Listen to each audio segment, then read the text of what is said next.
RCF. Merci Stéphanie Gallet, très content de vous retrouver ce matin, j'espère que vous allez bien. Réveillez-vous bien, 8h01, on est ensemble pour 9 minutes environ, après ce sera le grand invité de la matinale. Je vous souhaite une très bonne matinée sur RCF Pays de l'Ain, tout de suite les titres.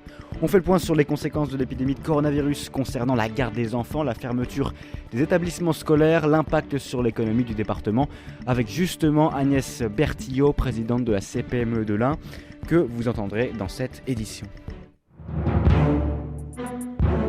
RCF Pays de l'Ain, le journal Antoine Évassian.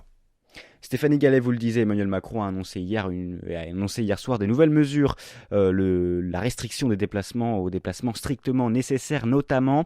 Des mesures avaient déjà été prises auparavant comme la fermeture des commerces non alimentaires du département, excepté les banques, tabac et pharmacies. Les différentes salles de spectacle, tanneries, théâtres de Bourg ont également annulé leur représentation jusqu'au 31 mars. Les clubs sportifs comme le FBBP 01 ou la JL ont suspendu leur activité. Les établissements scolaires, collèges, écoles, crèches, universités sont également fermés. Le campus Lyon 3, l'université IUT Lyon 1. Le centre diocésain Jean-Marie Vianney est fermé jusqu'à nouvel ordre. Plus aucune rencontre n'aura lieu dans ces locaux. Et la fermeture des crèches, par exemple, pose le problème de la garde des enfants. Un système de garde pour les enfants des personnels indispensables à la gestion de la crise sanitaire, infirmiers, médecins, aide à domicile, a été mis en place. Mais pour les autres, il faut s'en remettre à la solidarité. Fabienne Lopez va garder 5 enfants pour les 2 semaines qui arrivent. On l'écoute. D'habitude, je travaille dans les écoles, donc école et centre de loisirs, parce que je suis animatrice.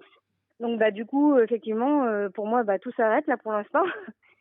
Et donc là, j'ai moi 3 enfants que je garde du coup à la maison là maintenant. Et pour aider un petit peu les papas et mamans d'école où sont mes enfants, du coup j'ai 2 petites en plus. J'ai les 2 petites donc qui sont pas à moi pour les 15 jours là déjà. Ça se passe bien. Après la difficulté c'est que moi je ne suis pas comme professeur.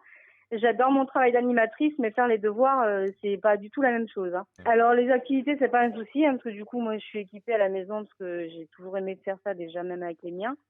Donc il y a de quoi faire, il y a pas de souci. Pour les occuper, parce que 5 enfants à la maison, je veux pas que ce soit non plus que ça parte dans tous les sens. Du coup, je les réveille le matin, alors un petit peu moins tôt que s'ils allaient à l'école, mais j'ai établi un petit planning un peu comme ça, avec des heures de détente, des heures de temps libre, des heures de travail, et puis voilà, on va essayer de s'organiser un peu comme ça. Propos recueillis par Xavier Jacquet. Au-delà de la santé de nous tous,